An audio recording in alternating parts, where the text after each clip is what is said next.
तो कक्षा 12 की भौतिक विज्ञान में आज हम सब लोग जो है नेक्स्ट वीडियो में वैद्युत फ्लक्स और गाउस के नियम का जो नेक्स्ट वीडियो है उसमें हम सब लोग आवेश का सतत वितरण पढ़ेंगे। और इस वीडियो में हम सब लोग गाउस के नियम से कूलाम के नियम की स्थापना भी करेंगे। तो सबसे पहले हम क्या करते हैं, पढ़ेंगे आवेश का सतत वितरण, यानी आवेश का जो है फैलाव। सतत मतलब कॉन्टिन्यूअस, हर जगह पर क्या हो, एक समान रूप से फैला हो। तो आप सबसे पहला होता है एक विमीय के लिए, दूसरा दो विमीय के लिए और तीसरा त्रिविमीय के लिए।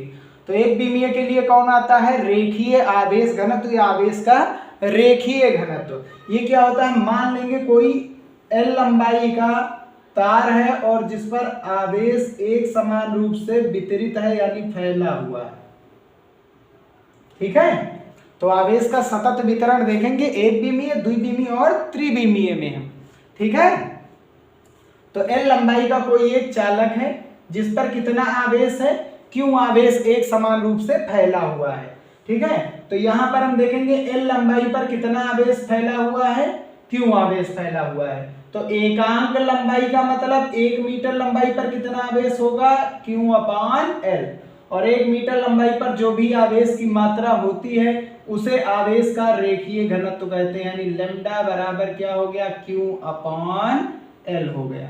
तो एकांक लंबाई पर उपस्थित आवेश की मात्रा, परिभाषा लिख लीजिए, एकांक लंबाई पर उपस्थित आवेश की मात्रा को आवेश का रेखीय घनत्व या रेखीय आवेश घनत्व लैम्डा कहते हैं। ठीक है ना, यहां समझ लेंगे पूरी L लंबाई पर, पूरी लंबाई पर कितना आवेश फैला हुआ है, Q, और एक मीटर लंबाई पर कितना आवेश होगा, Q/L। 5 पेन 25 रुपए के हैं तो एक पेन 25/5 बराबर 5 रुपए, यानी भाग कराया जाएगा। ठीक है, हमको एक पेन के लिए निकालना है और एक पेन के लिए यानी जो भी होगा वही हम मान लेते हैं आंसर। यानी एकांक लंबाई पर उपस्थित आवेश की मात्रा कितनी है, Q/L, और एकांक लंबाई पर जो भी आवेश की मात्रा रहती है उसे लैम्डा से प्रदर्शित करते हैं। मात्रक अगर जो लिखेंगे तो आवेश का मात्रक कूलाम और लंबाई का मात्रक मीटर। तो मात्रक इसका क्या हो जाएगा, इसका मात्रक हो जाएगा कूलाम और लंबाई का मात्रक क्या हो जाएगा, मीटर। ठीक है ना, कूलाम मीटर। ठीक है, चलिए हम देख लेते हैं आगे पृष्ठीय आवेश घनत्व क्या होता है। तो मान लिया कोई हमने कोई सतह है या पृष्ठ है, ठीक है, और वो भी अचालक पृष्ठ है। इसमें कुल कितना आवेश एक समान रूप से फैला हुआ है, तो इसमें Q आवेश एक समान रूप से फैला हुआ है। मान लेंगे आवेश Q है जो इसकी पूरी सतह पर, पूरे सरफेस पर फैला हुआ है। ठीक है ना, इसके सामने का, जैसे ये मान लेंगे कोई सतह है, ये बोर्ड, व्हाइट बोर्ड, तो इसके अंदर जो आवेश फैला हुआ है उसकी मात्रा कितनी है, Q, और इसका क्षेत्रफल कितना है, A। तो जितना इसका एरिया आएगा, लंबाई गुणे चौड़ाई, तो जितना इसका एरिया आएगा उतना इसमें क्या आ सकता है, आवेश।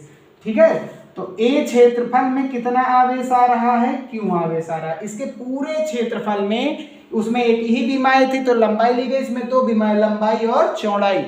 लंबाई चौड़ाई क्या होता है, क्षेत्रफल। तो A क्षेत्रफल में कुल कितना आवेश है, Q। तो एकांक क्षेत्रफल मतलब 1 मीटर स्क्वायर। 1 मीटर स्क्वायर को एकांक का मतलब 1 होता है। एकांक क्षेत्रफल में कितना आएगा, Q/A। वही प्रोसेस, 5 पेन का मूल्य 25 रुपए, तो ऐसे एक पेन का मूल्य 25/5 बराबर 5, और एक पेन का मूल्य यानी कि 1 मीटर स्क्वायर में कितना आवेश आया, Q/A। 1 मीटर स्क्वायर में जो भी आवेश आता है उसे पृष्ठीय आवेश घनत्व या आवेश का पृष्ठीय घनत्व कहते हैं, और इसे सिग्मा से प्रदर्शित करते हैं। इसे लैम्डा से, इसे सिग्मा से और इसे रो से प्रदर्शित करते हैं। तो 1 मीटर स्क्वायर में देखो कितना आवेश फैला हुआ है, Q/A। यही क्या बन जाएगा, इसका सूत्र बन जाएगा। ठीक है, तो एकांक क्षेत्रफल में उपस्थित आवेश की मात्रा को आवेश का पृष्ठीय घनत्व या पृष्ठीय आवेश घनत्व कहते हैं। इसका मात्रक क्या हो जाएगा, इसका मात्रक भी देख लेते हैं। तो इसका मात्रक आवेश का क्या होता है, कूलाम होता है, और क्षेत्रफल का मात्रक क्या होता है, मीटर स्क्वायर, कूलाम प्रति मीटर स्क्वायर। चलिए आयतन आवेश घनत्व तो क्या मान लेते हैं, एक मान लिया कोई एक गोला है, क्या है, एक मान लिया गोला जिसका आयतन कितना है, v है, और हमको पता है गोले में केवल और केवल त्रिज्या होती है, ऊंचाई नहीं होती है। तो मान लेंगे एक गोला है जिसमें कितना आयतन है, v आयतन है, और इसके पूरे अंदर, और ये गोला अचालक है क्योंकि इसको जो भी आवेश दे रहे हैं वह इसके अंदर फैल रहा है। तो इसके अंदर कितना आवेश मान लिया है, इसके अंदर कुल कितना आवेश आ सकता है हर जगह पर। तो एक मान लेंगे फुटबॉल है, एक फुटबॉल है ऐसे, उस फुटबॉल के अंदर कुल कितना आवेश भरा हुआ है, कितना भरेगा, जितने इसमें जगह है, जो भी जगह होगी आवेश जो भी जगह घेरता है वही क्या कहलाएगा, फुटबॉल का आयतन।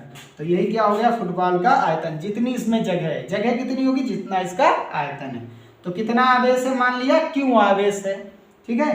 तो पूरे आयतन में v आयतन में कितना आवेश फैला हुआ है, q। एकांक आयतन में कितना आवेश फैलेगा, q अपान v। एकांक का मतलब होता है एक, आयतन का मात्रक मीटर क्यूब, एकांक का मतलब एक, क्षेत्रफल का मात्रक मीटर स्क्वायर, एकांक का मतलब एक, लंबाई का मात्रक मीटर। तो एकांक आयतन में जो भी आवेश रहता है उसे आवेश का आयतन घनत्व या आयतन आवेश घनत्व कहते हैं। इसे रो से प्रदर्शित करते हैं, और रो बराबर क्या हो गया, q अपान v। इसे कहते हैं सिग्मा, क्या कहते हैं, सिग्मा। इसे क्या कहते हैं, रो कहते हैं। और इस वाले को क्या कहते हैं, लैम्डा, क्या कहते हैं, लैम्डा या लैम्डा, कुछ भी कह सकते हैं। इसका मात्रक देख लेते हैं हम लोग। तो इसका मात्रक क्या हो जाएगा, इसका मात्रक, आवेश का मात्रक क्या होता है, कूलाम होता है, और आयतन का मात्रक क्या होता है, मीटर क्यूब। आयतन का मात्रक क्या होता है, मीटर क्यूब। आयतन में कितनी विमाएं होती है, 3, लंबाई, चौड़ाई और ऊंचाई। तो ये था आवेश का सतत वितरण। टोटल 3 प्रकार के होते हैं, रेखीय आवेश घनत्व, पृष्ठीय आवेश घनत्व, आयतन आवेश घनत्व, एक विमीय, द्विविमीय और त्रिविमीय। अब हम देखते हैं गाउस के नियम के अनुप्रयोग, ठीक है। तो नए टॉपिक की शुरुआत करते हैं, गॉस के नियम के अनुप्रयोग। मोस्ट इंपॉर्टेंट टॉपिक में से एक है, बहुत ही ज्यादा पूछा जाता है, most important, very most important. ये जान लीजिए एग्जाम में आएगा जरूर, एग्जाम में 100% ये आएगा, ठीक है। एक अनुप्रयोग या गॉस का नियम आएगा। तो सबसे पहला है इसका, गॉस के नियम से कूलाम के नियम की स्थापना। अब कूलाम का नियम हम सब लोग पढ़े ही हैं, दो आवेशों के मध्य जो आकर्षण या प्रतिकर्षण बल लगता है उसी का नाम है कूलाम बल। उसका मान कितना होता है यही वैज्ञानिक कूलाम ने बताया था। तो गॉस का नियम लेना है, तो उसके लिए हम क्या करते हैं, मान लिया कोई एक बिंदु है जिसका जो क्या है O है, और जहां पर कोई एक आवेश क्या रखा गया है P, और इससे कितनी दूरी पर, R दूरी पर एक बिंदु P है जहां पर हमें वैद्युत क्षेत्र ज्ञात करना है। तो माना बिंदु O पर एक आवेश प्लस Q है, स्टेटमेंट लिख लीजिएगा, माना बिंदु O पर एक आवेश प्लस Q है जिससे R दूरी पर स्थित बिंदु P पर हमें वैद्युत क्षेत्र की तीव्रता ज्ञात करनी है। हर जगह पर यही यूज होगा, जितने भी एप्लीकेशन आएंगे गॉस के सभी में यही होगा। तो इसके लिए हम क्या करते हैं, क्योंकि हम गॉस का नियम यूज कर रहे हैं, तो गॉस के नियम के लिए इस आवेश को क्या करना पड़ेगा, एक बंद पृष्ठ में रखना पड़ेगा। आई बात समझ में। जब तक इस आवेश को हम बंद नहीं करेंगे पृष्ठ में, तब तक गॉस का नियम लागू नहीं होगा। तो इसके लिए, उसके आगे लिख लेना, इसके लिए स्मॉल r त्रिज्या का एक गोलाकार गाउसियन पृष्ठ खींचते हैं। इसके लिए स्मॉल r त्रिज्या का एक गोलाकार गाउसियन पृष्ठ खींचते हैं या कल्पना करते हैं। तो माना एक बिंदु O पर एक आवेश प्लस Q है जिससे R दूरी पर स्थित बिंदु P पर हमें वैद्युत क्षेत्र का मान ज्ञात करना है। सबसे पहले हम वैद्युत क्षेत्र ही निकालेंगे। वैद्युत क्षेत्र निकल आएगा, हम कूलाम का नियम लगा सकते हैं, वहां पर कुछ भी निकाल सकते हैं। कुल मिलाकर गॉस के नियम में हमको हर जगह पर वैद्युत क्षेत्र ही निकालना है। तो माना कोई बिंदु O है जिस पर एक आवेश प्लस Q है, जिससे r दूरी पर स्थित बिंदु P पर हमें वैद्युत क्षेत्र की तीव्रता का मान ज्ञात करना है। इसके लिए स्मॉल r त्रिज्या का एक गोलाकार गाउसियन पृष्ठ खींचते हैं। ये क्या है? एक गोलाकार गाउसियन पृष्ठ, गोलाकार गाउसियन पृष्ठ।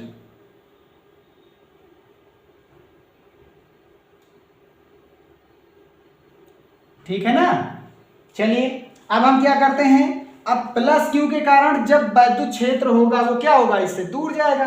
तो प्लस के कारण वैद्युत क्षेत्र दूर जाएगा, तो इस बिंदु पर जो वैद्युत क्षेत्र होगा वो क्या होगा? इससे दूर जाएगा, है ना? बिंदु P पर ही निकालना, तो बिंदु P पर इस प्लस क्यू के कारण जो वैद्युत क्षेत्र होगा वो इससे दूर जाएगा।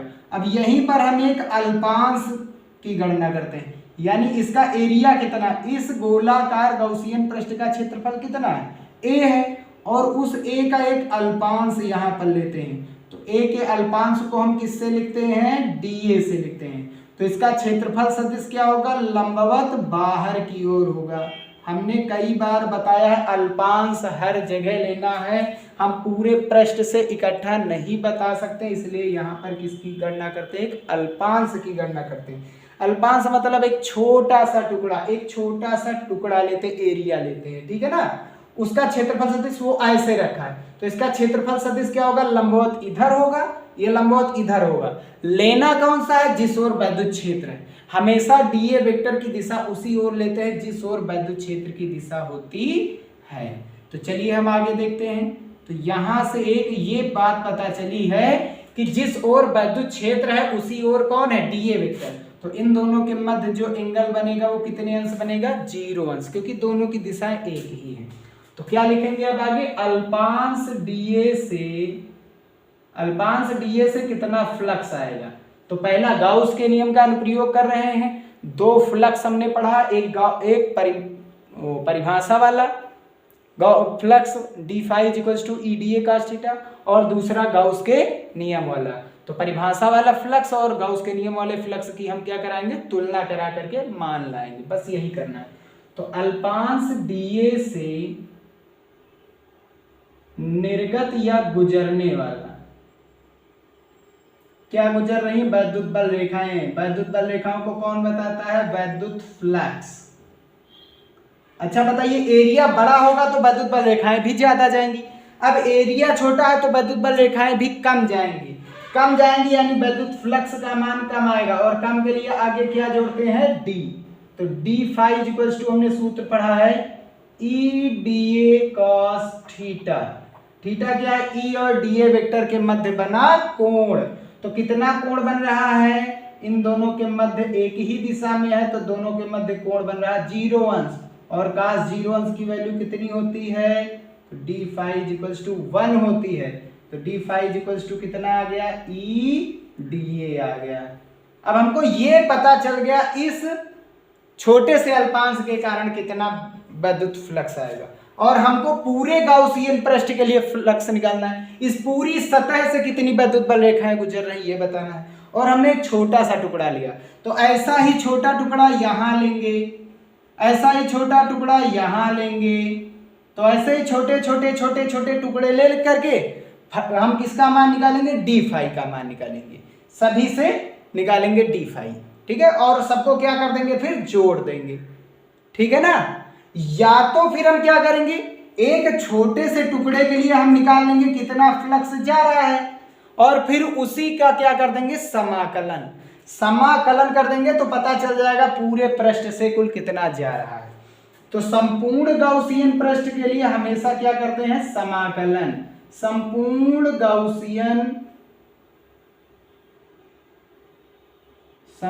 गाउसियन पृष्ठ से निर्गत वैद्युत फ्लक्स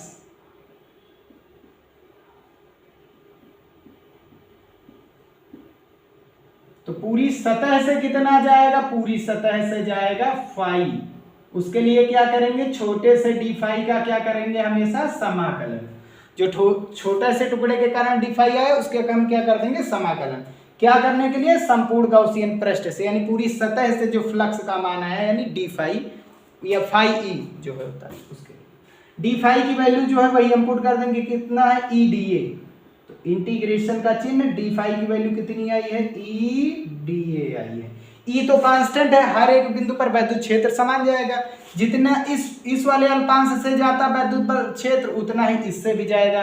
क्या वैद्युत क्षेत्र का मान बदलेगा, नहीं, वैद्युत क्षेत्र तो उतना ही रहेगा, लेकिन स्थिति किसकी बदल रही, डी ए की, यानी डी वाला पार्ट अंदर बाकी सब बाहर।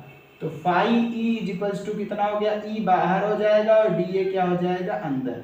और 1 आगे कुछ नहीं लिखा तो क्या लिखा, 1। तो ए के रिस्पेक्ट में हो रहा है 1 का समाकलन, तो ए के रिस्पेक्ट में ए का समाकलन, 1 का समाकलन हो रहा है ए के रिस्पेक्ट में, क्षेत्रफल के रिस्पेक्ट में। तो ए के रिस्पेक्ट में 1 का समाकलन क्या होता है, ए ही होता है। तो 1 इंटू डी ए होता है ए, यानी डी हट जाएगा, क्या मिलेगा, ए। छोटे छोटे डी ए मिलाएंगे तो कुछ पूरा एरिया मिल जाएगा कि नहीं मिल जाएगा। ये बन गया परिभाषा वाला इक्वेशन फर्स्ट। अब दूसरा वाला हमको इक्वेशन निकालना है गाउस के नियम से, या चलिए हम यहाँ पर एक लाइन और देख लेते हैं। ए क्या है, ए है गाउसियन पृष्ठ का क्षेत्रफल, है कि नहीं। और गाउसियन पृष्ठ क्योंकि कैसा है, गोलाकार है, और गोले का क्षेत्रफल कितना होता है, गोले का क्षेत्रफल होता है 4 पाई, त्रिज्या कितनी है, r स्क्वायर। अब इक्वेशन नंबर क्या बन गया, 1 बन गया। अब दूसरा कौन सा यूज करेंगे, गॉस नियम यहां पर यूज करेंगे। गॉस नियम से पहला समीकरण बनाया हमने फ्लक्स की परिभाषा से, दूसरा गाउस के नियम से। गॉस का नियम क्या कहता है, डी फाई जो होता है वो sigma Q upon epsilon not के बराबर होता है। सिग्मा क्यू क्या है, गाउसियन पृष्ठ के भीतर उपस्थित कुल आवेश। तो इस गाउसियन पृष्ठ के भीतर कुल कितना आवेश है, चलिए बताइए। तो कुल कितना आवेश है, क्यू आवेश है। तो D phi E is equals to कितना आ गया, कुल आवेश क्यू, और नीचे कितना epsilon naught. Equation number 2 phi E लिख दीजिए, कोई दिक्कत। Electric flux. अब 1 और 2 की क्या करा लेंगे हम, तुलना। इक्वेशन फर्स्ट और इक्वेशन सेकेंड से हम क्या कराएंगे, तुलना। बायां पक्ष बराबर है तो दायां पक्ष भी बराबर होगा, यानी ई ब्रैकेट में 4 पाई r स्क्वायर जो है किसके बराबर आ गया, Q upon epsilon not. Total इधर लाएंगे तो ई की वैल्यू कितनी आ जाएगी, 1 अपान 4 पाई इप्सिलॉन नॉट लिखेंगे। 4 पाई के साथ हमने क्या ले लिया, इप्सिलॉन नॉट ले लिया। क्या बच रहा है इसका, आर स्क्वायर। आर स्क्वायर किसके बटे में हम कर देंगे, क्यू के बटे में, ताकि ये एकदम सूत्र बन जाए।